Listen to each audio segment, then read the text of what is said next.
कहानी का पूरा आनंद लेने के लिए कहानी के पिछले सभी भागों को ज़रूर देखें। उसका लिंक मैं आपको डिस्क्रिप्शन बॉक्स में दे दूंगी और साथ में कमेंट बॉक्स में पिन भी कर दूंगी, तो आप वहां से भी जाकर देख सकते हैं। अति आगे आई और अक्षर की तरफ देखते हुए बोली, मैं तैयार हूँ माफ़ी मांगने के लिए, पर मेरी एक शर्त है। तुम लोगों में से किसी एक को अपनी शर्ट उतार कर इसे देनी होगी। उसने उस लड़के की तरफ देखते हुए कहा तो अक्षर ने भी उसे चौंकते हुए देखा। कुछ तो अलग है इस लड़की में। ठीक है, अक्षर ने कहा और फिर अपने ग्रुप की तरफ देखने लगा। उसके ग्रुप वाले भी अब सहम गए थे, पर जब अक्षर ने रजत से शर्ट मांगी तो उसे मन मारकर अपनी शर्ट उतार कर उस लड़के को देनी ही पड़ी। चलो अब मांगो माफ़ी। तुम्हें भी समझ आए कि अक्षर सिंघानिया से पंगा लेना तुमने कितनी बड़ी गलती कर दी। अक्षर ने बड़े एटीट्यूड से अति को देखते हुए कहा। अति व्यंग से मुस्कुराई और बोली, सॉरी। क्या क्या कहा तुमने? वो मुझे सुना नहीं, थोड़ा जोर से बोलना। अक्षर ने अपना कान अति के सामने करते हुए कहा। तो अति एक बार फिर से मुस्कुराई और थोड़ा उच्च स्वर में बोली, सॉरी, प्लीज़ मुझे माफ़ कर दीजिए। Now it's better. और आगे से ये सॉरी और अक्षर सिंघानिया का नाम हमेशा याद रखना, भूल कर भी भूलने की गलती मत करना। अक्षर ने बड़े एटीट्यूड के साथ कहा। तो अति ने एक बार फिर से मुस्कुराते हुए उसके सामने अपने हाथ जोड़े और बोली, जो हुक्म आपका। उसका ये रवैया देखकर अक्षर के चेहरे पर टेढ़ी मुस्कुराहट आ गई। उसने सोचा भी नहीं था कि अति इतना जल्दी मान जाएगी, लेकिन फिलहाल वो बेवकूफ़ों की तरह अपनी जिद पर खुश हो रहा था। वो बड़े एटीट्यूड से बाहर जाने के लिए पलटा, लेकिन जैसे ही उसने एक कदम आगे बढ़ाया वो अचानक से ही धड़ाम से नीचे ज़मीन पर गिरा। हाय, कितने गिरे हुए निकले तुम तो। खैर, कुछ चीज़ें खड़ी ही गिरने के लिए होती हैं, जैसे तुम और तुम्हारा एटीट्यूड। अति उसको देखते हुए बोली। तो अक्षर का चेहरा गुस्से से एकदम लाल हो गया। अति आगे बढ़ने लगी तो इतने में अक्षर नीचे से उठा और अचानक से उसका हाथ पकड़कर उसको पीछे खींचते हुए बोला, लगता है दोबारा माफ़ी मांगने का मन कर रहा है तुम्हारा, जो मेरे सामने इतनी अकड़ रही हो और अभी भी मेरे सामने तुम अपनी ज़ुबान चला रही हो। वहम और अहम का इलाज नहीं होता, वरना तुम्हें अस्पताल में भर्ती मैं खुद करवा कर आती। तुम्हें लगता है कि मैंने तुमसे माफ़ी मांग ली तो मेरी अकड़ खत्म हो गई? होता है, अक्सर ऐसा होता है। गधे को कभी हम यूं ही शेर बोल दे तो उसे भी गुमान हो जाता है। पर तुम्हें बता दूं कि मैंने तुमसे माफ़ी किसी की इज्जत बचाने के लिए मांगी है, लेकिन तुमने मुझसे माफ़ी मंगवाने के लिए अपने ही दोस्त की इज्जत सरेआम उतार दी, उसे ही भीड़ में नंगा कर दिया। तुम्हारी हिम्मत भी कैसे हुई मुझे गधा बोलने की? उसे यूं गुस्से से तमतमाते देख अति जोर से हंसने लगे। अब तुम ही देख लो, मैंने तो गधा और शेर दोनों जानवरों के नाम लिए हैं, लेकिन तुम्हें भी पता है कि तुम गधे से बढ़कर नहीं। उसकी ये बात सुनकर क्लास में खड़े सभी स्टूडेंट्स हंसने लगे और उन्हें हंसते देख अक्षर के गुस्से का पारा और भी ज़्यादा बढ़ गया था।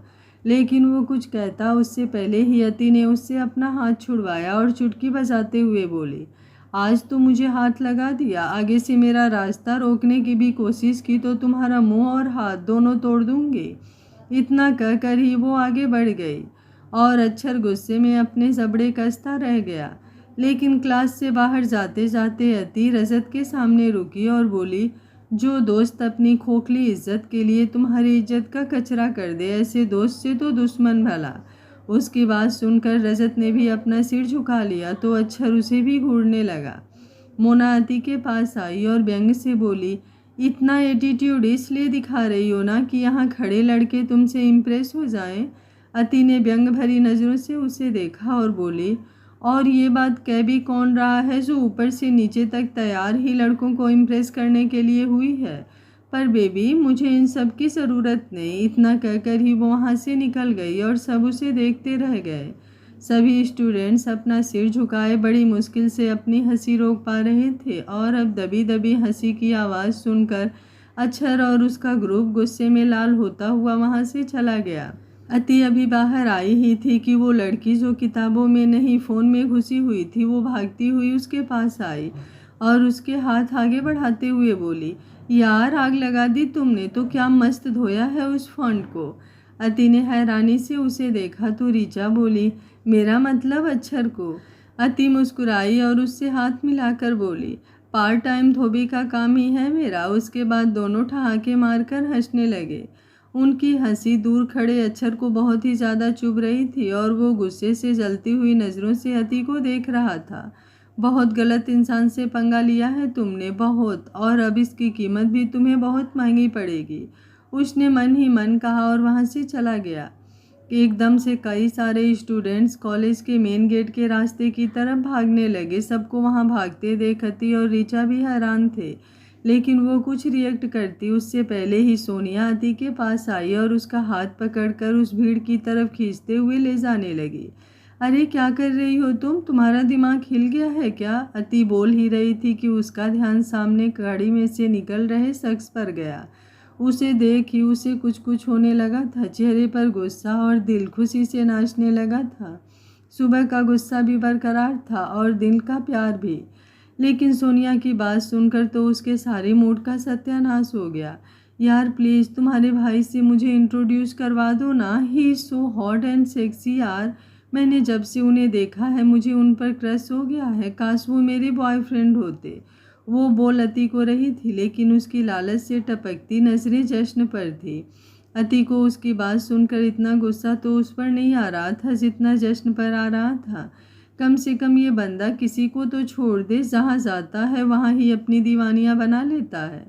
उसने एक नज़र जश्न को देखा। रेड कलर का बिजनेस सूट, आंखों पर शेड्स और ब्लैक शूज, गेहुआ रंग पर, ना छोटी ना बड़ी लेकिन एकदम तीखी सी मूछें और कानों में पहना हुआ वो डायमंड स्टड, डार्क लिप्स पर जानलेवा मुस्कुराहट। लड़कियां मरे ना तो और क्या हो। मर्सिडीज गाड़ी से निकलता हुआ वो एकदम कहर ढा रहा था। अगर अति के पास कोई डिब्बा होता तो वो शायद उसे उस डिब्बे में बंद कर लेती। उसने आसपास नज़र दौड़ाई तो लगभग सभी लड़कियां उसे देखकर आहें भर रही थी और लड़के भी उसे घूर घूर कर देख रहे थे। तभी अचानक से उसका ध्यान भीड़ में खड़ी मोना पर गया, जो जश्न को देखकर अपनी ड्रेस के गले को जबरदस्ती डीप करने में लगी हुई थी। ये देखकर तो बस उसने जश्न का गला नहीं दबाया, लेकिन उसके गुस्से की हद नहीं थी। यार जश्न सिंह शेखावत है वो, काश वो एक नज़र मुझे देख ले, मैं तो पागल ही हो जाऊं। यार काश ये मुझसे शादी कर ले, कसम से पूरी दुनिया छोड़ दूं इसके लिए। तो मेरा तो ड्रीम है कि ये मुझे प्रपोज करे। यार काश ये मेरा बॉयफ्रेंड होता, मेरे तो मज़े हो जाते। यार मैं तो सीधा इसके बच्चे की माँ बनने के लिए भी तैयार हूँ। और ना जाने ऐसी कितनी ही बातें अति को अपने कानों में सुनाई दे रही थी और ये बातें सिर्फ उसको जला रही थी। वो गुस्से से ही जश्न की तरफ बढ़ी। अति गुस्से में जश्न की तरफ बढ़ी और उसके सामने जाकर उसे घूर कर देखने लगी। जश्न ने उसे यूं गुस्से में उबलते देखा तो अपने शेड्स उतार कर अपनी आईब्रो उठाते हुए उससे पूछा, क्या हुआ? लेकिन अति ने कुछ नहीं कहा, बस उसे घूर कर देखती रही। आई नो बेबी डॉल, तुम नाराज़ हो मुझसे, मुझे नहीं पता, अभी इसी वक्त मुझे आपके बच्चों की माँ बनना है। पर नहीं, उसके लिए पहले शादी ज़रूरी है। पर शादी कैसे होगी? पहले आप मुझे प्रपोज कीजिए। अति उसकी बात बीच में ही काटते हुए बोली तो जश्न कन्फ्यूज सा होकर बस उसे देखता ही रहा। क्या कह रही हो तुम? मुझे समझ में नहीं आ रहा। हाँ, आपको मेरी बात समझ में आएगी भी क्यों? औरों की बातें जो समझने लगे हो आप, अति ने रुआंसी सी होकर कहा और अपने आसपास देखने लगी। और ना चाहते हुए भी उसकी नज़रें पहले मोना पर और फिर सोनिया पर ठहर गई। तुम समझा दो तो तुम्हारी बात भी मैं समझ जाऊंगा, जश्न ने कुछ कुछ समझते हुए ही जवाब दिया। अति उसके करीब आई और धीमे से बोली, आप मुझे अभी इसी वक्त अच्छे से देखो और फिर मुझे दोबारा शादी करो, वो भी पहले प्रपोज करके, और फिर जल्दी जल्दी से मुझे बहुत सारे बच्चे दीजिए। उसकी बात खत्म होते ही जश्न हंसने लगा। उसने कोशिश की अपनी हंसी रोकने की, लेकिन रोक ही नहीं पाया। उसकी बेबी डॉल बिल्कुल बच्चों वाली बातें ही कर रही थी। बच्ची खुद और बच्चों की जिद जैसे खिलौने मांग रही हो। उसे यूं हंसते देख अति का मूड और भी ज़्यादा खराब हो गया। उसने नाक सिकोड़ते हुए उसकी तरफ देखा और फिर बोली, ठीक है, कुछ भी मत कीजिए, आप बस इन सभी पागल लड़कियों को देखिए जो आपके लिए मरी जा रही हैं। मुझसे तो आप बिल्कुल भी प्यार नहीं करते, तभी तो किसी के सामने हमारी शादी को मानते भी नहीं। हर बार बस मुझे बातों में फंसाकर चुप करा देते हैं। यहाँ पर सब मुझे आपकी बहन बहन कहकर छेड़ते हैं। अब मैं आपकी बहन हूँ क्या? कहते कहते वो लगभग रो दी थी। जश्न उसे देख रहा था। उसने एकदम झटके ही इस कमर से पकड़कर उसे अपने करीब खींच लिया। तो अति बिल्कुल उसके सीने से लग गई और सबकी नज़रें लगभग आंखों से बाहर आकर उन पर टिक गई। सब में खुसुर फुसुर होनी चालू हो गई थी। दूर रहिए मुझसे, और आप यहाँ आए ही क्यों? जाइए, जाकर किसी और को सीने से लगाइए, और अगर वो कम पड़ जाए तो यहाँ से किसी को ले जाइए। वो अभी बोल ही रही थी कि जश्न ने उसके होठों पर उंगली रख दी और बोला, तुम्हें यही प्रॉब्लम है ना कि मैंने हमारी शादी को ऑफिशियली अनाउंस नहीं किया है और यहाँ सब लोगों को हमारे रिश्ते के बारे में नहीं पता। अति उसकी बात सुनकर कुछ नहीं बोली, बस उसने नज़रें झुका ली। जश्न ने सबकी तरफ देखा जो लगभग उनके आसपास घेरा बनाकर खड़े थे। आज जश्न के बॉडीगार्ड कॉलेज के बाहर ही रुक गए थे, इसलिए सबको उनके करीब आने का मौका मिल गया था। और फिर उसने अति की तरफ देखा जो छोटे से दिमाग में ना जाने क्या क्या बातें बिठाकर बैठी थी। उसने उसके चेहरे को अपने हाथों में थाम लिया तो अति ने नज़रें उठाकर उसकी तरफ देखा। उसका दिल जोरों से धक धक करने लगा था। जश्न भी बड़े प्यार से उसकी आंखों में देखते हुए बोला, I love you my baby, और इतना कहकर ही उसने उसके होठों को हल्के से चूम लिया। अति की आंखें खुद ब खुद बंद हो गई थी। इतना काफ़ी था यहाँ खड़े सब लोगों को ये बताने के लिए कि उनके बीच क्या रिश्ता है। मुन्ना ने तो अपनी मुट्ठियों को जोर से कस लिया और सोनिया के तो लगभग होश उड़ चुके थे। अति की सांसें बहुत ही ज़्यादा तेज़ हो गई थी। उसने आंखें खोलकर जश्न की तरफ देखा। अति की आंखों में छाई प्यार की लाली को देखकर जश्न के चेहरे पर भी मुस्कुराहट आ गई। इतने में ही कॉलेज के प्रिंसिपल वहाँ आ गए। शुक्र है वो 2 मिनट पहले नहीं आए, वरना उन्हें भी अपनी आंखें बंद करनी पड़ती, क्योंकि जश्न तो किसी के सामने रुकने वाला नहीं था। अगर उसकी बेबी डॉल को कुछ चाहिए तो मतलब चाहिए, और उसकी किसी डिज़ायर को पूरा करने के लिए जश्न बिल्कुल वक्त नहीं लगाता। वो जश्न के पास आए और उसके आगे हाथ बढ़ाते हुए बोले, मिस्टर शेखावत, आप यहाँ सब ठीक तो है ना? आई मीन आपकी वाइफ को हमारे कॉलेज में कोई प्रॉब्लम तो नहीं हो रही? अगर सब कुछ ठीक होगा तो मुझे यहाँ आना ही नहीं पड़ता। और आपके कॉलेज की सबसे बड़ी प्रॉब्लम तो यही है कि कहीं से भी ये कॉलेज नहीं लगता है लोग यहाँ सिर्फ घूमने आए हैं। जश्न ने आसपास एक नज़र डालते हुए कहा तो सभी स्टूडेंट्स हवा में गायब होने लगे। प्रिंसिपल ने अपना हाथ नीचे कर लिया जो कब से जश्न के हाथ का इंतज़ार कर रहा था। उन्होंने अति की तरफ देखा और बोले, सॉरी मिसेस शेखावत, किसी और का मिसेस शेखावत कहकर उसे बुलाना ही अति के दिल को गार्डन गार्डन कर गया था। लेकिन उसके एक्सप्रेशन नहीं बदले और वो बिल्कुल मासूम सी शक्ल बनाकर खड़ी रही। सॉरी मिसेस शेखावत, अगर आपको कोई प्रॉब्लम फेस करनी पड़ी हो तो मैं आज ही। नहीं नहीं सर, अब सब कुछ ठीक है, मुझे कोई प्रॉब्लम नहीं है, अति ने जल्दी से कहा। और अब अगर आपको कोई प्रॉब्लम ना हो तो क्या मैं अपनी बीबी को अपने साथ ले जाऊं? जश्न ने कहा। तो अति ने हैरानी से उसकी तरफ देखा। प्रिंसिपल भी बोला, या श्योर मिस्टर शेखावत, और फिर मुस्कुराते हुए वहां से चले गए। उनके जाने के बाद अति चुपचाप जाकर गाड़ी में बैठ गई। फिलहाल उसकी हिम्मत नहीं थी जश्न की तरफ दोबारा देखने की और उसे कुछ कहने की, लेकिन उसके दिल की खुशी उसके चेहरे से साफ झलक रही थी। जश्न भी गाड़ी में बैठा और गाड़ी स्टार्ट करते हुए बोला, मुझे नहीं पता था कि बच्चे इतनी जल्दी पैदा हो जाते हैं। उसकी बात सुनकर अति शर्मा गई। वो सच में शर्म से पानी पानी हो रही थी कि उसने अपनी बेवकूफ़ी में कैसी डिमांड की थी। मुझे तो ये भी नहीं पता था कि मेरी बेबी डॉल को इतनी जलन भी होती है। कोई और आपको ताड़ेगा तो दिल तो जलेगा ही ना? अति भी जल्दी से बोली। क्यों, तुम्हें यकीन नहीं कि मैं सिर्फ तुम्हारा हूँ? जश्न ने कहा और उसका हाथ पकड़ लिया। अति को समझ नहीं आया कि वो क्या जवाब दे। ऐसा नहीं था कि उसका जश्न पर यकीन नहीं था, लेकिन जश्न का अतीत, नियति का भी उनके घर में होना और फिर सब लड़कियों का उसे देखते ही पागल हो जाना, उसका दिल डरता था जश्न को खोने से। चाहे उनके रिश्ते को कुछ वक्त ही हुआ हो, लेकिन ये रिश्ता अति के लिए उसकी ज़िंदगी का अब सबसे अनमोल रिश्ता था, जिसे वो किसी भी कीमत पर खो नहीं सकती थी। लेकिन उसकी चुप्पी जश्न को अच्छी नहीं लगी, लेकिन उसकी चुप्पी की वजह भी जश्न जानता था और आज जो उस वजह को ही ख़त्म करने वाला था। जैसे ही गाड़ी घर की बजाय एक बहुत बड़े शोरूम के बाहर आकर रुकी तो अति हैरानी से बाहर की तरफ देखने लगी। हम यहाँ क्यों आए हैं? उसने हैरान होते हुए पूछा।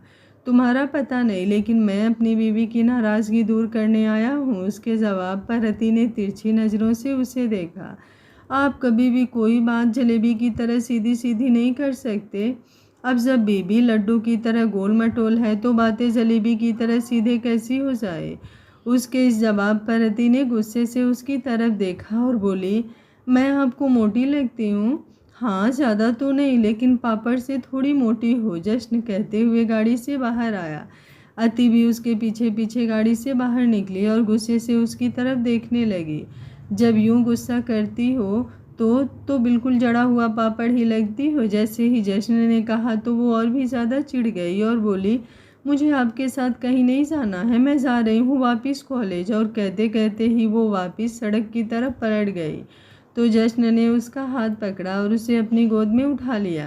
आपको बिल्कुल शर्म नहीं है? कहीं पर भी शुरू हो जाते हैं, आते जाते लोग हमें देखेंगे तो क्या क्या बातें करेंगे।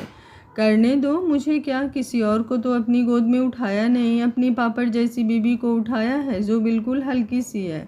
अगर उसे यूं ही रोड पर छोड़ दिया तो कहीं उड़ ना जाए। आप तो बस मुझे गोद से नीचे उतार दीजिए, देखना क्या हाल करूँगी। कुछ नहीं कर सकती तुम सिवाय मुझे प्यार करने के। लेकिन प्यार करते वक्त तुम जला हुआ पापड़ नहीं, कश्मीरी सेब बन जाती हो जिसे पूरा खाने का मन करता है, वो भी चबा कर नहीं, चूम कर। जश्न ने हल्का सी जीभ होठों पर फेरते हुए कहा। तो अति सच में जले पापड़ से कश्मीरी सेब बन गई थी और जश्न के सीने में सिर छुपाने लगी। जश्न शोरूम में आया तो वो एक एक्सक्लूसिव डिजाइनर का शोरूम था जो इंडिया का टॉप ब्रांड था। वहाँ अंदर आते ही अति को ऐसा लगा जैसे वो कांच की बनी दुनिया में आ गई हो। हर तरफ पूरा कांच ही लगा था, कांच की ही मैनीक्वीन और उनके ऊपर टंगे कीमती और खूबसूरत कपड़े। अति की तो आंखें चौधी आने लगी थी। वहाँ के सभी स्टाफ मेंबर जश्न को देखते ही उसके आसपास खड़े हो गए। वहाँ का ऑनर भी जल्दी से आया और उन दोनों को देखते हुए बोला, welcome mister and Mrs Shekhawat. एक तो इस मिसेस शेखावत शब्द ने अति की जान ले रखी थी। जब जब भी सुनती थी तो उसका दिल नाचने लगता था। वो खोई रही। वो जश्न उस ऑनर से बात करता रहा और कब जश्न उसे अपने साथ ड्रेसेस दिखाने ले आया उसे पता ही नहीं चला। एक ब्लैक कलर का आउटफिट जो साथ पहले से ही अति के लिए रेडी किया गया था। जश्न ने वो पहले ही पैक करवा लिया था, अब तो उसके लिए एक्स्ट्रा कपड़े ले रहा था। जश्न के लिए भी एक ब्लैक कलर का कॉलर पर छोटे छोटे डायमंड जड़ा हुआ बिजनेस सूट तैयार किया गया था जिसकी कीमत लाखों में थी। अति के लिए तैयार किया गया आउटफिट उस शोरूम का सबसे एक्सक्लूसिव पीस था। बहुत सारे आउटफिट जश्न अति के लिए पसंद कर चुका था और अति तो हैरानी से बस कभी जश्न को देखती और कभी उन कपड़ों को। एक एक कपड़े की कीमत इतनी थी उनसे उनका पूरा गांव खरीद लिया जाए। कपड़ों पर कोई इतने पैसे वेस्ट करता है क्या? अति ने जश्न के बिल्कुल करीब होकर कहा तो जश्न ने उसे कमर से थामकर अपनी बाहों में भर लिया और मुंह से हवा छोड़ते हुए उसके गालों पर झूलती हुई लटों को पीछे करते हुए बोला, इसे पैसे वेस्ट करना नहीं, अपनी बीवी पर थोड़ा सा प्यार लुटाना कहते हैं। पर आपकी बीवी को ये सब नहीं चाहिए, उसे बस आपका प्यार और इस रिश्ते पर पूरा हक। कहते कहते वो चुप हो गई और उसने अपनी नज़रें झुका ली। पूरा स्टाफ उनके आसपास था लेकिन ये बाहरी दुनिया जश्न के लिए बिल्कुल मायने नहीं रखती थी और अब तो अति भी इन सब चीज़ों से बेअसर होती जा रही थी। जश्न ने उसका माथा हल्के से चूमा और बोला, आज तुम्हारी सारी शिकायतें मैं दूर कर दूंगा। उसके इस तरह चूमने से अति ने नज़रें उठाकर जश्न की तरफ देखा और बोली, सच में आपको कोई फ़र्क नहीं पड़ता हम कहाँ हैं और हमें कौन देख रहा है? बिल्कुल नहीं, क्योंकि मेरे लिए यही काफ़ी है कि मेरी बीवी मेरी बाहों में है और मैं उसकी नज़रों में और दिल में। अति उसकी बात सुनकर बस मुस्कुराती हुई उसे देखती रही। दोनों शेखावत मेंशन पहुँचे तो अति की आंखें एक बार फिर से हैरानी से बड़ी हो गईं। उसने जश्न की तरफ देखा और फिर दोबारा एक नज़र शेखावत मेंशन को जो बहुत खूबसूरती से सजाया जा रहा था। दोनों गाड़ी से बाहर निकले तो अति ने मुस्कुराते हुए पूछा, ये सब क्या है? कहा था ना तुम्हारी सब शिकायतें दूर कर दूंगा, पर बताइए तो। कुछ देर इंतज़ार और फिर तुम सब जान जाओगे, जश्न ने अंदर आते हुए कहा। नियति और रागिनी दोनों ही हाल में बैठी थी, उसका इंतज़ार कर रही थी। आज जश्न जो करने वाला था उसकी वजह से नियति बुरी तरह से चिढ़ी हुई थी। जश्न को देखते ही वो जश्न की तरफ बढ़ी। उसे देख अति को सुबह उसका जश्न के गले लगना याद आ गया, इसलिए उसका चेहरा हल्का सा उतर गया। लेकिन वो कुछ कहती उससे पहले ही जश्न ने उसे हाथ दिखाकर रोका और बोला, मुझे कुछ वक्त मेरी बीबी के साथ बिताना है, तुम्हें जो भी कहना है बाद में कहना। इतना कहकर ही वो अति का हाथ पकड़कर सीढ़ियों पर चढ़ने लगा। उसका यूं करना अति की उदासी दूर कर गया। अब अल्हड़ उम्र का बेसब्र व्यवहार कह लो या पहले प्यार की दीवानगी, लेकिन उसका जश्न सिर्फ उसका है। कोई उसे देखे भी तो दिल जल उठता था उसका। और ये जानते हुए कि किसी वक्त पर नियति जश्न का प्यार रह चुकी है, ये बात उसे और भी बेसब्र और पागल कर जाती थी। कमरे में आकर अति ने सोचा था कि शायद जश्न उसे तैयार होने के लिए कहेगा, लेकिन उसने तो दरवाज़ा बंद किया और उसे अपनी गोद में उठाकर बेड की तरफ बढ़ गया। अति हैरानी से उसे देखती रही। बहुत गुस्सा आता है ना तुम्हें, और गुस्से में जाकर अलग गाड़ी में बैठ गई थी। अब जाकर दिखाओ दूर, कहते हुए उसने उसे गोद से नीचे उतार कर बेड पर लिटा दिया तो अति जल्दी से सरक कर दूसरी तरफ हो गई। उसने सोचा भी नहीं था ये बंदा सुबह का गुस्सा अब तक दबाए बैठा होगा। वो सरक गई तो जश्न भी जल्दी से उसकी तरफ लपका। भागकर कहाँ जाओगी, बोलो बेबी डॉल, तुम्हें लगता है तुम मुझसे बच सकती हो, जश्न ने उसके ऊपर झुकते हुए कहा। आप परेशान करेंगे मुझे, जश्न के नीचे बिस्तर पर लेटी अति उसकी आंखों में देखते हुए बोली। उसकी सांसें तेज चल रही थी, जिससे उसका सीने में होती हलचल जश्न को मदहोश कर रही थी। परेशान तो सुबह तुमने मुझे किया था, मैं तो सिर्फ उसका बदला लूँगा। कैसा बदला? तुम्हें एक टॉफ़ी खानी है और जब तक वो ख़त्म नहीं हो जाती तुम्हें रुकना नहीं है। ये कैसा बदला हुआ? ये तो 1 मिनट का काम है, दीजिए टॉफ़ी, अति ने अपना हाथ जश्न की तरफ बढ़ाते हुए कहा। जश्न उसे देखते हुए मुस्कुराया और फिर उसने अपनी पॉकेट में से एक टॉफ़ी निकाल कर उसे खोला और अपने मुंह में डाल ली और फिर उसे मुंह में लिए ही मुस्कुराया। अति को एकदम से हिचकी आ गई और उसके गाल लाल होने लगे। आगे से मुझसे गुस्सा हुई तो इस बार सिर्फ एक टॉफ़ी थी, अगली बार पूरी शॉप खरीद लाऊंगा, ले आइएगा, क्योंकि आपकी सज़ा में भी मज़ा है, अति ने कहा तो जश्न के चेहरे की मुस्कुराहट और भी ज़्यादा लंबी हो गई। जश्न ड्रेसिंग के सामने खड़ा था और अति चेंजिंग रूम में थी। भले ही जश्न ड्रेसिंग के सामने खड़ा खुद तैयार हो रहा था, लेकिन उसकी नज़रें चेंजिंग रूम की तरफ ही थी। ब्लैक कलर का गाउन पहने अति बाहर आई तो जश्न ने एकदम से अपनी नज़रें हटा ली और ये बात अति ने भी नोटिस की। आज पहली बार अति ने जश्न की नज़रें झुकती देखी थी। उसकी इस अदा पर तो आज अति फिदा हो रही थी। वो धीमे धीमे कदमों से जश्न की तरफ आने लगे। उसके कर्ली और लंबे काले बाल और वो ब्लैक कलर के स्ट्रेट फुट लेंथ गाउन पहन कर अति के गोरे बदन पर बेहद जच रहे थे। वो बिल्कुल किसी मॉडल की तरह लग रही थी। खूबसूरती, चंचलता, मासूमियत और बोल्डनेस, हर तरह से वो एकदम परफेक्ट लग रही थी। जश्न यूं ही नज़रें झुकाए खड़ा था कि अति उसके आगे आकर अपनी पीठ उसकी तरफ करके खड़ी हो गई। जश्न ने नज़रें उठाकर उसकी तरफ देखा और अगले ही पल अति ने अपने सारे बालों को अपनी उंगलियों से आगे की तरफ कर लिया, जिससे उसकी खुली पीठ जश्न के सामने थी। जश्न ने एक नज़र आईने में से उसे देखा और फिर उसकी गोरी पीठ को, जो दूध से भी ज़्यादा साफ था। उसने अति के पेट पर अपनी बाँह कसी और खींचकर उसे बिल्कुल करीब कर लिया। एकदम से अति की आह निकल गई। मदहोश कर रही हो तुम मुझे, जश्न ने उसकी कानों में धीमे से कहा तो अति ने भी आईने से उसकी तरफ देखा और बोली, मैं तो आपके आसपास होकर कभी होश में होती ही नहीं। तुम मुझे बेकाबू करती हो। खुद पर जो काबू रखते हैं उसका कारण भी तो मैं हूँ। अगर किसी दिन मुझसे कोई गुस्ताखी हो गई तो, कहते हुए जश्न ने उसे पलट दिया और उसके चेहरे को अपने हाथों में भर लिया। अति ने अपनी नज़रें झुका ली और बोली, आपकी उस गुस्ताखी में साथ मेरा भी होगा। जश्न ने आंखें बंद कर अपना माथा उसके माथे से लगा लिया और बोला, वो गलत होगा तुम्हारे साथ।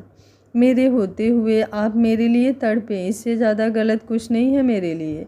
जश्न ने अपनी आंखें खोलकर उसकी तरफ देखा और बोला, इस तड़प में भी सुकून है और इस सुकून को जब ख़त्म करूँगा तो बहुत शिद्दत से करूँगा, लेकिन तब तक इंतज़ार करूँगा। कहते कहते ही जश्न अपने हाथ उसकी पीठ तक लेकर गया और वो डोरी लगा दी। अति ने नज़रें उठाकर उसकी तरफ देखा और मुस्कुराने लगी। जश्न ने उसे कंधों से पकड़कर चेयर पर बिठाया और साइड में रखा एक ज्वेलरी बॉक्स लेकर आया जिसमें डायमंड की एक चेन थी, 2 डायमंड टॉप्स, एक ब्रेसलेट और एक पायल का जोड़ा था। करोड़ों की वो ज्वेलरी खास अति के लिए ही डिज़ाइन की हुई थी, क्योंकि उसके चैन में लगा लाकर जे और ए अल्फ़ाबेट से डिज़ाइन किया गया था। वो सब जश्न ने खुद अपने हाथों से अति को पहनाया, लेकिन जब वो पायल बनाने के लिए झुका तो अति ने उसके कंधे पर हाथ लगाकर उसे रोका। वो कैसे झुकने देती उसे अपने सामने। उसने देखा था जश्न को कभी किसी से बात करते वक्त अपनी गर्दन भी हल्की सी झुकने नहीं देता था, खुद किसी के आगे झुकना तो दूर की बात। क्या हुआ? जश्न ने उसकी तरफ देखते हुए पूछा तो अति ने अपने हाथ आगे बढ़ाए और बोली, मुझे दीजिए, मैं पहन लूँगी। लेकिन जश्न ने उसे वो पायल नहीं दिया और खुद घुटने के बल बैठकर दूसरे घुटने पर अति के पैर बारी बारी से रख उनमें पायल पहनाने लगा। तो फिर पायल पहनाकर उसने दोनों पैरों को प्यार से चूम लिया तो अति सिहर उठी। बेचैनी से उसने उसके कंधे पर अपने हाथ कस दिए तो जश्न मुस्कुराया और उसकी आंखों में देखते हुए बोला, बेचैन बहुत हो जाती हो, इस बेचैनी में भी करार है। अति ने भी उसकी आंखों में देखते हुए जवाब दिया। चमचमाती लाइटों के बीच एक दूसरे का हाथ थामे जश्न और अति बाहर गार्डन की तरफ आए, जहाँ पर बेहद खूबसूरती से एक स्टेज तैयार की गई थी। एक तरफ मीडिया थी तो दूसरी तरफ कुछ इंडिया तो कुछ बाहर विदेशों से आए जश्न के खास मेहमान। ऐसे माहौल में अति थोड़ा नर्वस महसूस कर रही थी, लेकिन जश्न ने जिस तरह से उसका हाथ थाम रखा था उसे राहत महसूस हो रही थी। उसके होठों पर एक मुस्कुराहट थी। उसे नहीं पता था ये पार्टी क्यों रखी गई है, लेकिन जश्न ने इस पार्टी में उसे अपने बीबी के तौर पर अपने साथ लाया है। इससे बड़ी खुशी की बात उसके लिए कुछ हो ही नहीं सकती थी।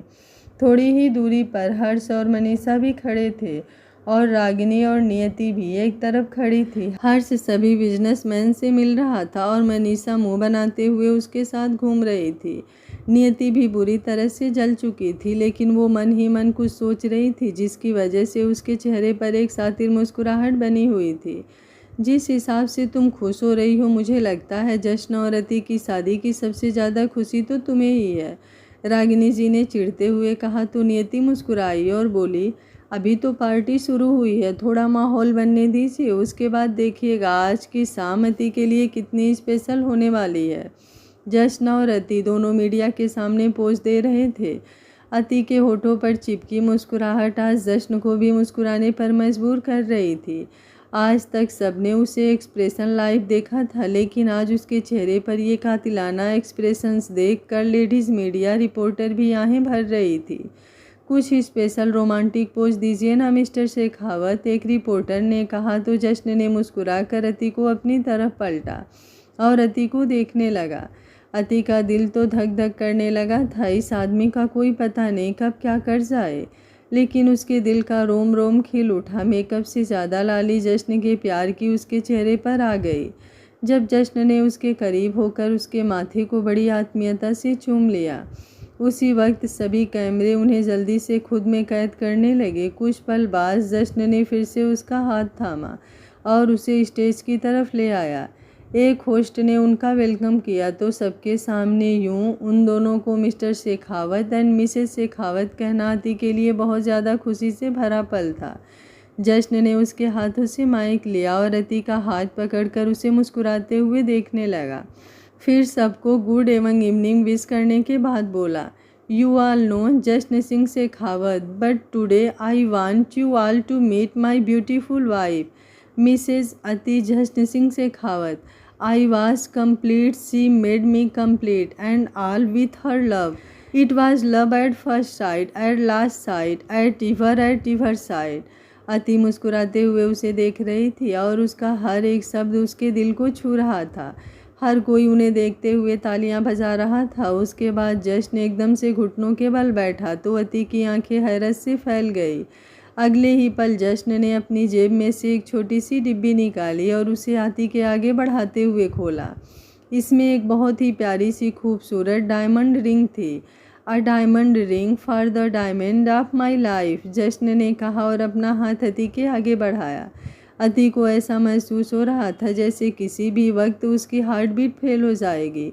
वो कांपने लगी थी। उसने जब अपना कांपता हुआ हाथ आगे बढ़ाया तो जश्न ने बिना एक पल लगाए उसका वो हाथ थाम लिया तो उसकी कंपन बंद हो गई। उसने बड़े प्यार से उसे वो रिंग पहनाई। यति ने सोचा भी नहीं था कि जश्न ऐसा कुछ करेगा। आज उसकी हर एक शिकायत दूर हो गई थी। वो बेतहाशा धड़कती धड़कनों के साथ जश्न को देख रही थी कि एक पल के लिए उसे ऐसा लगा जैसे उसकी धड़कन बिल्कुल बंद हो गई। जब जश्न ने उसको वो हाथ बड़ी शिद्दत से चूम लिया, उसकी आंखें नम हो गई। जश्न अपनी जगह पर खड़ा हुआ तो अति अगले ही पल उसके सीने से लग गए। उन्हें यूं देखकर सब हुटिंग कर रहे थे, लेकिन कईयों के दिल उन्हें यूं देखकर जल भी रहे थे। उनमें से कुछ उनके आसपास थे तो कुछ अपनी अपनी जगह पर थे, जहां उनके सामने लगी बड़ी बड़ी एलईडी स्क्रीन पर जश्न और अति को लाइव दिखाया जा रहा था। हर कोई उनके लिए कुछ ना कुछ सोच रहा था, लेकिन सबके इरादे एक ही थे, जश्न और अति को अलग करना। रिंग पहनाने के बाद जश्न अति को सबसे मिलवा रहा था जो उसके करीबी दोस्त और खास मेहमान थे। जश्न का ये गेस्चर अति को और भी अच्छा लग रहा था। जब से वो दोनों पार्टी में आए थे, जश्न ने उसे एक पल के लिए भी अकेला नहीं छोड़ा था। कहाँ तो वो ये सोच रही थी कि वो इस सब से कैसे डील करेगी, और कहाँ उसे तो अब कुछ करना ही नहीं पड़ रहा था। सब कुछ तो जश्न ने ही संभाल लिया था, लेकिन अब जो हो रहा था वो उसे खुद ही संभालना था, और वो था वॉशरूम जाना। उसने जश्न की तरफ देखा जो उसका हाथ पकड़कर खड़ा था और बोली, आप बाकी सबसे बातें कीजिए, मैं अभी आती हूँ। क्यों, क्या हुआ? वो मुझे वॉशरूम जाना है। अब ये मत कहिएगा कि आप मेरे साथ चलेंगे। मैं छोटी बच्ची नहीं हूँ, लेकिन आप अगर यूं ही मेरी आदतें बिगाड़ते रहेंगे तो मुझे हमेशा बच्ची बनकर रहने की आदत हो जाएगी। तो क्या हुआ? मुझे तो मेरी ये छोटी सी बेबी डॉल ही अच्छी लगती है और मैं चाहता हूँ तुम हमेशा ऐसे ही रहो। पर मैं ऐसा नहीं चाहती। I want to be your human, Ati ने जल्दी से कहा तो जश्न मुस्कुराया। उसे मुस्कुराते देख अति ने उससे अपना हाथ छुड़वाया और वहाँ से वॉशरूम की तरफ चली गई। और उसे वॉशरूम की तरफ जाते देख कब से मौका ढूंढ रही नियति के चेहरे पर एक शैतानी मुस्कुराहट तैर गई, जो कब से दूर बैठी इसी वक्त का इंतजार कर रही थी कि जश्न अति से अलग हो और कब वो पार्टी का माहौल बनाए, क्योंकि फ़िलहाल तो उसके हिसाब से ये पार्टी थोड़ी बोरिंग ही लग रही थी। नियति ने एक सर्वेंट से कहकर वॉशरूम के हीटर ऑन करवा रखे थे, जिससे कि वहां जाने वाले हर शख्स को थोड़ी गर्मी महसूस हो। और जब अति भी वॉशरूम से बाहर आई तो अपना पसीना साफ करते हुए बाहर आई। उसने बाहर खड़ी मेड को वॉशरूम के टेम्परेचर मेंटेन करने को कहा, लेकिन अब उसे तो बहुत ज़्यादा प्यास लगने लगी थी। इतने में ही एक वेटर उसके पास आया, जिसकी ट्रे में छोटी छोटी वाटर्स बोतल थे। अति ने जल्दी से एक बोतल ली और पूरी ख़त्म करते हुए बोली, थैंक यू भैया, सच में बहुत प्यास लग रही थी मुझे। उसे वहीं पास खड़ी नियति ध्यान से देख रही थी। वो उसे देखते हुए ही बोली, बहुत शौक है ना तुम्हें ये मासूमियत का दिखावा करने का, तो आज मैं तुम्हें दिखाती हूँ कि सच में तमाशा होता क्या है। कितना प्राउडली जश्न ने सब लोगों से मिलवाया है ना तुम्हें। अब बेचारे को उन्हीं लोगों से अपना मुँह छुपाना पड़ेगा, और तब जाकर उसे समझ आएगा कि तुम्हें अपनी लाइफ पार्टनर अनाउंस करके उसने कितनी बड़ी गलती कर दी, क्योंकि तुम लाइफ पार्टनर तो दूर घर की मेड बनने के लायक भी नहीं हो। पानी की खाली बोतल ट्रे में रखने के बजाय उसने दूर फेंक दी और बोली, कमाल है भैया, ऐसा टेस्टी पानी तो मैं अपनी ज़िंदगी में भी नहीं पिया। पीते ही ऐसा लग रहा है जैसे जन्नत में पहुंच गई मैं। उसकी बात सुनकर उस वेटर के चेहरे पर भी शैतानी मुस्कुराहट आ गई, और उसने मुस्कुराते हुए ही नियति की तरफ देखा और थम्स अप करते हुए वहाँ से चला गया। अति ने उस तरफ देखा जहाँ जश्न खड़ा था। उसके साथ ही एक बिजनेसमैन शायद अपनी वाइफ के साथ खड़ा था। उसकी आंखें एकदम से नशीली हो गई थी। वो उसे देख मुस्कुराने लगी और हल्का लड़खड़ाते हुए उसके पास आने लगी, लेकिन तभी उसे नियति की आवाज़ सुनाई दी। वैसे तो वो उस पर ध्यान नहीं देती, लेकिन उसके मुंह से जश्न का नाम सुनकर उसका ध्यान खुद ब खुद उसकी तरफ चला गया। नियति रागिनी जी के साथ खड़ी थी। रागिनी जी ने उसे इशारा किया तो वो जल्दी से आगे बोली, लग्जरीज पार्टीज़, महंगे कपड़े और महंगे गहने, ये सब तो जश्न ने मेरे लिए भी किया था, पर इसके अलावा भी जश्न ने मेरे साथ बहुत कुछ खास किया हुआ था, जैसे सबके सामने मुझे प्यार करना, मेरे साथ डांस करना, और मुझे यकीन है ऐसा वो अति के साथ कभी नहीं कर सकता। रागिनी जी भी अति को तिरछी नज़रों से देखती हुई मुस्कुराई और बोली, अरे तुम्हें क्या, मुझे भी यकीन है वो अति के साथ ये सब कुछ नहीं करेगा, क्योंकि भले ही वो अति को अपनी बीवी मान ले, लेकिन उसका वो प्यार तो सिर्फ तुम्हारे लिए ही था। अति जो आंखें छोटी करते हुए उनकी तरफ देख रही थी, नियति की बात सुनकर उसका चेहरा गुस्से से भर गया था और वो मन ही मन बड़बड़ाते हुए बोली, क्या सच में जश्न जी मेरे साथ डांस नहीं करेंगे? मुझे सबके सामने प्यार नहीं करेंगे? क्यों नहीं करेंगे? बीबी हूँ मैं उनकी, देखती हूँ मैं वो मुझसे ज़्यादा प्यार करते हैं या तुमसे। उसने दूर से ही नियति की तरफ उंगली करते हुए कहा, जैसे वो उसके सामने ही खड़ी हो। जश्न ने अति को वापस आते देखा तो राहत की सांस ली। उसे यही चिंता थी कि कहीं इतने ज़्यादा लोगों के बीच अति नर्वस ना हो जाए, इसलिए वो उसे अकेले वॉशरूम में जाने नहीं देना चाहता था। लेकिन अपनी बेबी गर्ल की बातें सुनकर उसने उसे रोका नहीं। अति उसके करीब आई और उसे खींचकर एक तरफ ले जाने लगी। जश्न को थोड़ा अजीब लगा, वो किसी से ज़रूरी बात कर रहा था, पर उसने वो बात बीच में ही रोकी और अति से पूछने लगा, क्या हुआ बीबी, सब ठीक तो है ना? कुछ ठीक नहीं है, आपको पता भी है आपकी ये पार्टी मुझे कितनी बोरिंग लग रही है। यहाँ ना ही कोई अच्छा म्यूज़िक चल रहा है और ना ही कोई डांस कर रहा है, बस सभी लोग हाथ में गिलास लेकर खड़े हैं। ये देखिए आपके सामने ही कैसे पिए जा रहे हैं। उसने उस बिजनेसमैन की तरफ इशारा करते हुए मुँह सिकोड़ कर कहा, जिससे जश्न बात कर रहा था। जश्न ने हैरानी से उसकी तरफ देखा। उसकी बेबी डॉल ऐसे बात करे ये तो हो ही नहीं सकता, लेकिन कब उसका मूड स्विंग हो जाए इसका भी अंदाज़ा नहीं लगाया जा सकता। वो बिजनेसमैन जश्न की तरफ देखते हुए बोला, लगता है आपकी बीवी को पता नहीं है कि हाई सोसाइटीज़ पार्टियों में नाच गाना नहीं होता। It's all about expensive drinks and dinner. जश्न ने उसकी बात सुनकर भौहें उचकाते हुए उसकी तरफ देखा, लेकिन वो कुछ कहता उससे पहले ही अति जश्न के आगे आई और बोली, मुझे तो नहीं पता, लेकिन लगता है आपको कुछ ज़्यादा ही पता है। और फिर मुँह बिचकाते हुए बोली, it's all about expensive drinks and dinners. अपनी बेइज्जती होते देख मिस्टर वर्मा गुस्सा होने लगे और उन्होंने वो ड्रिंक वहीं फेंक दी और जश्न की तरफ देखते हुए बोले, मुझे तो लगा था आपकी चॉइस बहुत क्लासी होगी मिस्टर जश्न सिंह शेखावत, लेकिन आपकी बीबी को देखकर तो लगता है कि उन्हें तो किसी से बात करने की तमीज़ तक नहीं। अपनी तमीज़ आप अपने पास रखिए। और आप क्या इनकी बातें सुन रहे हैं? आपकी बीवी मैं हूँ या ये मोटू? अति ने अब मिस्टर वर्मा के पेट की तरफ देख करके कहा। तो मिस्टर वर्मा का गुस्सा उनके पेट की तरह ही बढ़ गया। उन्होंने जश्न की तरफ बेहद गुस्से से देखा और बोले, ये क्या बदतमीजी है मिस्टर शेखावत, आप अपने मेहमानों की इस तरह इंसल्ट करेंगे? हमने कभी सोचा भी नहीं था। जश्न फिर से उनसे कुछ कहने लगा, लेकिन अति ने उसको अपनी तरफ घुमाया और बोली, मुझे नहीं पता था कि आपके लिए ये मोटू इतना ज़्यादा ज़रूरी है। मैं नहीं, मुझे आपके साथ डांस करना है, आपको प्यार करना है, लेकिन आप तो बस अपने मेहमानों के साथ ही बातें करने में बिजी हैं।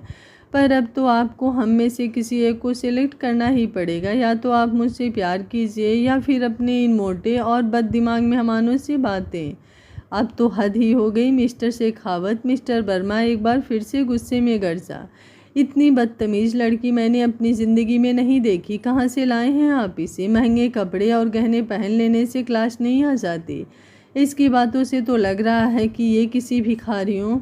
उनकी ऊंची आवाज़ सुनकर ही सब मेहमान उनकी तरफ देखने लगे थे। हर कोई उनसे बातें करने लगा था। भिखारी भिखारी कहा तुमने मुझे? तुम्हारी तो। अति गुस्से से आगे बढ़ने लगी, लेकिन जश्न ने उसे पेट से थामकर रोक लिया। वो खुद हैरान था अपनी बेबी डॉल के इस बर्ताव पर। छोड़िए मुझे, इस मोटे मुर्गे की तो टांगें तोड़ देनी है मैंने। खरबूजे जैसे पेट वाला, मैंने अभी इसके बीज निकाल देने हैं। मुझे भिखारी बोला? अति जश्न सिंह शेखावत हूँ मैं। अति गुस्से से बोले जा रही थी कि जश्न ने एकदम से उसके होठों को लॉक कर दिया। उसने उसका चेहरा अपने हाथों में थाम लिया था। अति की आवाज़ क्या, सांसें भी बंद होने लगी थी, उसकी धड़कन बढ़ने लगी थी। सारे मेहमानों की नज़र उन पर टिकी हुई थी, लेकिन नियति की आंखें तो बाहर ही निकलने को हो चुकी थी। कहाँ वो सोच रही थी कि जश्न भरी महफिल में अपनी बेइज्जती होते देख गुस्से से अति पर हाथ उठा लेगा, और कहाँ वो तो उसे पागलों की तरह चूमने लगा था, उसे सांस तक लेने का मौका नहीं दे रहा था। अति किस करते वक्त भी मुस्कुरा रही थी। ना जाने जैसे कब से उसके तड़पते दिल को ठंडक मिल गई हो। वो उससे अलग होने को हुई, लेकिन जश्न ने उसे कमर से पकड़कर खुद के और भी ज़्यादा करीब कर लिया। फिर बड़े ही प्यार से उससे दूर हुआ। नशीली आंखें, सुर्ख लाल होठ और उन पर दिसकर मुस्कान लिए अति एकदम जानलेवा लग रही थी। मिस्टर वर्मा, जो अभी भी वहीं खड़े थे, गुस्से से जश्न की तरफ देखते हुए बोले, मुझे आपसे ये उम्मीद बिल्कुल नहीं थी मिस्टर शेखावत। आपकी बीबी तो बदतमीज़। थपाक, एक जोरदार थप्पड़ और मिस्टर वर्मा का मुंह सच में फटे खरबूजे की तरह फैल गया। अपने गाल पर हाथ रखे मिस्टर वर्मा जश्न की तरफ देख रहे थे। उनकी बीवी उनको संभालने में लगी हुई थी। जश्न ने भी घूरते हुए उनकी तरफ देखा और बोला, इससे पहले कि आपकी उम्मीदों को मैं पूरी तरह से चकनाचूर करूं, दफ़ा हो जाइए यहाँ से। इतना घमंड अच्छा नहीं है मिस्टर शेखावत। अच्छा है या बुराई से मैं खुद संभाल लूँगा। फ़िलहाल आप खुद को संभालिए, क्योंकि अगर एक पल भी आप यहाँ रुके तो मैं खुद को नहीं संभाल पाऊँगा। उसकी बात सुनकर मिसेज वर्मा भी मिस्टर वर्मा को वहाँ से ले जाने लगी। दोनों ने ही एक कदम बढ़ाया ही था कि जश्न ने उन्हें रोका और बोला, एक बात सुनते जाइए मिस्टर वर्मा। मेरी बीवी की औकात इतनी है कि क्लास और अमीरी जिसके पैरों तले रहती है वो उसके सिर का ताज है। जिससे मिलने के लिए आप जैसे भिखारियों को सालों इंतज़ार करना पड़ता है, वो खुद उसके इशारों पर चलता है। मिस्टर वर्मा और मिसेज वर्मा गुस्से से जश्न को देख रहे थे, लेकिन जश्न को उनके इस तरह देखने से घंटा फ़र्क नहीं पड़ता था। Music on. अपनी बात कहने के बाद जश्न ने ज़ोर से कहा तो अगले ही पल वहाँ पर म्यूजिक चलने लगा और जश्न ने अति की तरफ पलटकर उसे कमर से थामते हुए अपने करीब कर लिया। ये सब देखकर नियति और रागिनी के तो होश ही उड़ चुके थे। जो थप्पड़ जश्न ने मिस्टर वर्मा को मारा था, उस थप्पड़ का सेक उन दोनों को अपने गाल पर भी महसूस हो रहा था। अरे यार, कोई एसी चला दो यार। सही है सही है। जश्न ने म्यूजिक स्टार्ट होते ही अपने ब्लेजर के बटन खोले और उसे घुमाते हुए दूर फेंक दिया। सारी लाइट अति और जश्न पर ही फोकस हो रही थी। थोड़ी देर पहले जो हुआ सबके दिमाग से निकल चुका था, क्योंकि अगर नहीं निकलता जो जश्न सिंह उन्हें दुनिया से ही निकाल देता। बाकी सारी फेक लगे। देख के तुझको ब्रेक लगे। दूर दूर से ठीक है रानी, पास आऊँ तो सेक लगे।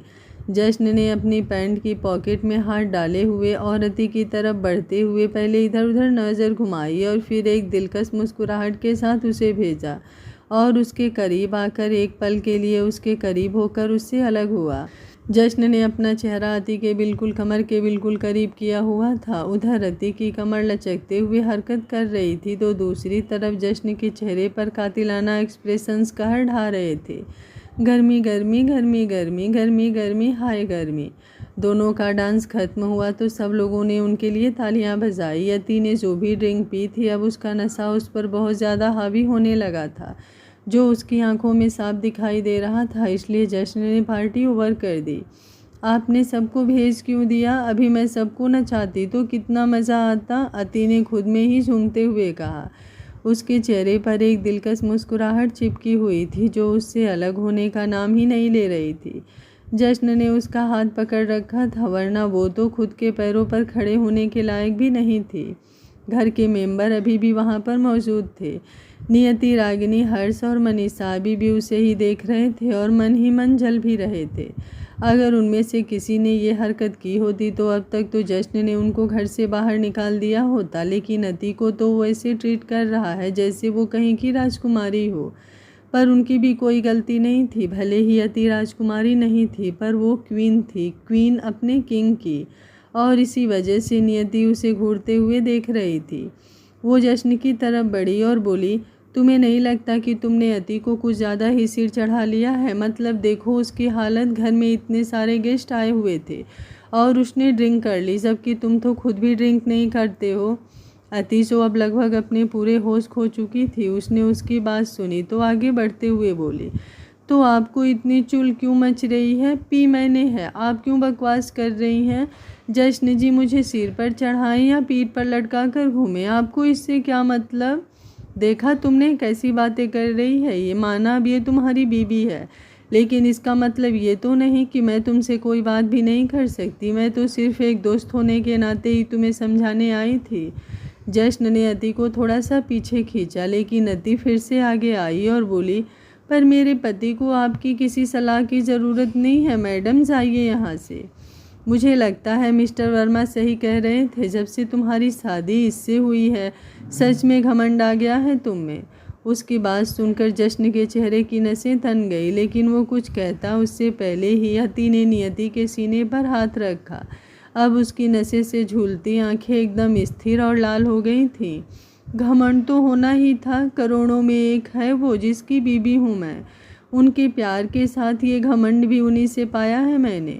और रही बात उनको समझाने की, तो पहले आप खुद को समझने की ज़रूरत है। भले ही वो आपके पति रहे होंगे और बहुत कुछ हुआ होगा आपके बीच, जैसे डांस और सबके सामने प्यार वार, पर मुझे इनसे कोई लेना देना नहीं है। मुझे कुछ देखने की ज़रूरत नहीं, लेकिन आप अपनी आंखें खोल कर देखिए कि जो आपके सामने खड़े हैं वो सिर्फ आपके दोस्त नहीं, मेरे पति भी हैं।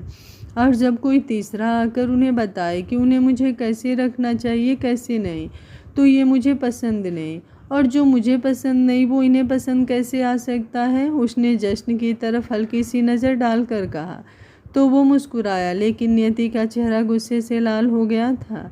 उसने जश्न की तरफ देखा और इंतज़ार करती रही कि वो कुछ बोले, लेकिन जब जश्न नहीं बोला तो वो वहाँ से जाने लगी। लेकिन तब तक जश्न आगे बढ़ा और उसने अति की कमर पर हाथ रखकर उसे अपने बिल्कुल करीब कर लिया और नियति को रोकते हुए बोला, 1 मिनट नियति, मिस्टर वर्मा ने जो कहा वो तो तुमने सुन लिया, लेकिन मैंने जो कहा वो शायद तुम्हें सुनाई नहीं दिया। मेरी बीबी मेरे सिर का ताज है और ताज सिर पर ही सजता है। और आगे से मुझे कोई सलाह मत देना, क्योंकि ऐसी सलाहों को मैं अपनी जूती तले रखता हूँ। उसकी बात सुनकर नियति और ज़्यादा चिढ़ गई और वहाँ से दूसरी तरफ बढ़ते हुए मन ही मन बोले, तुम्हारे इस सिर के ताज को अगर मैंने भी अपने पैरों तले नहीं रौंदा तो मैं भी नियति नहीं। उसके जाने के बाद जश्न ने अति को गोद में उठाया और अंदर ले जाने लगा, लेकिन अति उसकी गोद में मचलने लगी। छोड़िए मुझे आपसे कोई बात नहीं करनी, आप बहुत बुरे हैं। आपने मुझे पार्टी में एंजॉय करने तो दिया नहीं, इतनी जल्दी सबको भेज दिया। अभी मुझे सबका डांस देखना था। हाय गर्मी, वो गुस्से में भी मुस्कुराते हुए बोले। लेकिन जश्न ने उसे नहीं छोड़ा और सीधा अपने कमरे में ले आया और बेड पर बिठाते हुए बोला, क्या एक मैं कम हूँ तुम्हारे इशारों पर नाचने वाला, जो अब तुम्हें औरों को नाचते देखना है। अति ने उसकी गर्दन पर अपनी बाहें किसी हार की तरह लपेटी और उसकी आंखों में देखते हुए बोली, क्या आप सच में वही करेंगे जो मैं आपसे करने को कहूँगी? एक बार कहकर तो देखो। जश्न भी उसकी आंखों में देखते हुए मंदहोशी से बोला। अति ने उसकी गर्दन को खींचकर उसे अपने ऊपर पूरी तरह झुकाया और बोली, प्यार कीजिए ना मुझे, जैसे आप नियति को करते थे। उसकी बात सुनकर जश्न के चेहरे का रंग बदलने लगा। प्यार की जगह उसके चेहरे पर गुस्सा उतरने लगा। कीजिए ना वही प्यार मुझे भी। आपको पता है, मैंने कह तो दिया कि मुझे कोई फ़र्क नहीं पड़ता कि आपके और उनके बीच क्या था, लेकिन मुझे फ़र्क पड़ता है। मेरा दिल जलता है। मैं कोशिश करती हूँ कि मैं उस बारे में ना सोचूं, लेकिन इस दिल को कैसे समझाऊं, ये मेरी बात समझता ही नहीं। उसने अपने दिल की तरफ इशारा करते हुए कहा। जश्न उसकी बात सुन रहा था। उसने अति की बाहें अपनी गर्दन से हटा ली और मिले जुले एक्सप्रेशंस के साथ उसे देखने लगा, जिनमें गुस्सा भी था और हैरानी भी थी। गुस्सा उसे नियति पर था, जिसने अति के दिमाग में ये फालतू बातें डाली, और हैरानगी उसे अति पर थी कि वो उसकी बातों में कैसे आ सकती है, क्योंकि जहाँ तक वो अपनी बेबी डॉल को जानता है वो किसी से इन्फ्लुएंस नहीं होती। लेकिन कहते हैं ना कि प्यार में बड़े से बड़ा इंसान भी छोटी छोटी चीज़ों से प्रभावित होने लगता है। शायद इसी वजह से उसकी बेबी डॉल उसे लेकर इनसिक्योर फील कर रही थी। उसका ये कहना कि उसका दिल नहीं समझता, मतलब साफ था कि वो ना चाहते हुए भी लोगों की बातों से इफ़ेक्ट होती है और उसका दिल जलता है। ये शायद उसकी कच्ची उम्र की ना समझी थी, लेकिन जश्न को उसकी इस बात से नाराज़गी बिल्कुल नहीं थी। हाँ, उसे बुरा लगा जब अति ने उससे कहा कि वो उससे वैसे प्यार करे जैसे वो नियति से करता है, लेकिन इसमें अति की कोई गलती ही नहीं, क्योंकि वो जानती ही नहीं उसके और नियति के बीच क्या रिश्ता था, उन दोनों के बीच क्या हुआ। अगर उसे पता होता तो शायद वो ये बात कभी अपनी ज़ुबान से कहती ही नहीं। पर एक बात क्लियर हो चुकी थी कि उसकी बेबी डॉल उसके लिए इनसिक्योर हो जाती है, और अब उसकी इनसिक्योरिटी खुद जश्न ही दूर करने वाला था। उसे यकीन दिलाने वाला था कि उसका जश्न सिर्फ उसका है और जो प्यार वो उससे करता है वो ना उसने कभी किसी से किया और ना ही करेगा। क्या हुआ, नहीं करेंगे आप मुझे वैसा प्यार जैसे आप नियति से करते थे? अति एक बार फिर से उसकी तरफ देखती हुई बोली। उसकी आंखें बेहद नशीली हो चुकी थी। वो ज़बरदस्ती खोलने की कोशिश कर रही थी। जश्न मुस्कुराया और उसके गाउन चेंज कर उसे टी शर्ट और लोअर पहना दिया। अति अभी भी उसकी तरफ देख रही थी, पर जश्न बेड पर अच्छे से लेटा और उसने अति को भी अपने सीने से लगाकर उसके माथे को बड़े प्यार से चूम कर अपनी आंखें बंद कर ली। ऐसा नहीं था कि वो अति को प्यार नहीं करना चाहता था, लेकिन एक तो उसकी उम्र कम, ऊपर से वो चाहता था कि जब वो दोनों एक दूसरे के करीब आए तब दोनों होश में हों, और इस वक्त अति अपने होश में नहीं थी। इसलिए उसने उसे सुलाने की कोशिश की, लेकिन अति तो आंखें फाड़ कर उसे देख रही थी। वो अपने पति से उसे प्यार करने के लिए कह रही थी, लेकिन उसका पति तो खड़ूस सा मुँह लिए सोने की तैयारी में था। क्या फ़ायदा इतना हॉट पति होने का, जब पत्नी को प्यार चाहिए हो तो मिले ही ना। वो जश्न से दूर होने की कोशिश करने लगी, लेकिन उसने उसे कसकर पकड़ रखा था। उससे छूटना तो दूर, उसकी पकड़ में हिल पाना भी उसके लिए मुश्किल था, जो अति के गुस्से को और भी ज़्यादा बढ़ा रहा था। लेकिन फिर उसके चेहरे पर एक शरारती मुस्कुराहट तैरने लगी। उसने खुद को छुड़ाना बंद कर दिया और धीरे धीरे जश्न की तरफ बढ़ने लगी। जब उसे अति के लब अपनी गर्दन पर महसूस हुए तो उसने बिना आंखें खोले ही कहा, सो जाओ बेबी डॉल, कल सुबह तुम्हें कॉलेज भी जाना है। आपको भी तो ऑफिस जाना होगा, इसलिए कह रही हूँ सुला दो मुझे, लेकिन सुलाने से पहले मेरी मांगें पूरी करो, मेरी मांगें पूरी करो, मेरी मांगें पूरी करो। वो हंसते हुए बोले तो जश्न ने एक आंख खोलकर उसकी तरफ देखा, जो वह उसके चेहरे को ही देख रही थी। वो हल्का सा मुस्कुराया और बोला, तुम्हारी हर एक डिज़ायर पूरी करना तो मेरा फ़र्ज़ है, लेकिन फ़िलहाल तुम इस स्टेट में नहीं हो। मैं नहीं चाहता मेरे प्यार का नशा तुम पर तब चढ़े जब पहले से ही तुम नशे में हो। मैं कहाँ हूँ नशे में, मुझ पर तो सिर्फ आपके प्यार का ही नशा है। देखिए, उसने अपने चेहरे को जश्न की तरफ बढ़ाकर कहा। उसकी इस हरकत ने जश्न को अपनी दोनों आंखें खोलने पर मजबूर कर दिया। उसने अति को अपनी बाहों में भरकर यूं ही अपने सीने पर लिटा लिया और बोला, अगर इन लबों को प्यास मेरे प्यार की है तो इन्होंने शराब को कैसे छुआ? मैंने कहाँ छुआ, मैंने तो सिर्फ पानी पिया था, लेकिन जब से पिया है तब से पूरी दुनिया रंगीन दिखाई दे रही है। मैंने वो पानी दोबारा ढूंढा, लेकिन मुझे मिला ही नहीं, शायद आपने मंगवाया ही कम था। उसकी बात सुनकर जश्न सोच में पड़ गया, आखिर क्या पिया होगा अति ने। अब बात मत बदलिए आप, नहीं नहीं, आप कुछ भी मत बदलिए, आप तो मुझे प्यार करिए बहुत सारा, जितना आप नियति को करते थे, ताकि मैं भी उन्हें बता सकूं कि आप मुझसे बहुत प्यार करते हैं। इतना कि उतना प्यार आप उनसे भी नहीं कर सकते। एक बार फिर से अति के दिमाग पर नियति की बातें हावी हो रही थी, लेकिन उसकी बातों ने जश्न के दिमाग में सब कुछ क्लियर कर दिया था। उसे सब समझ आ चुका था। अति का बाथरूम में जाना और उसके बाद सीधे उसे डांस के लिए कहना और फिर उस तरह की बातें। उसने ड्रिंक की नहीं थी, बल्कि उसे ड्रिंक करवाई गई थी।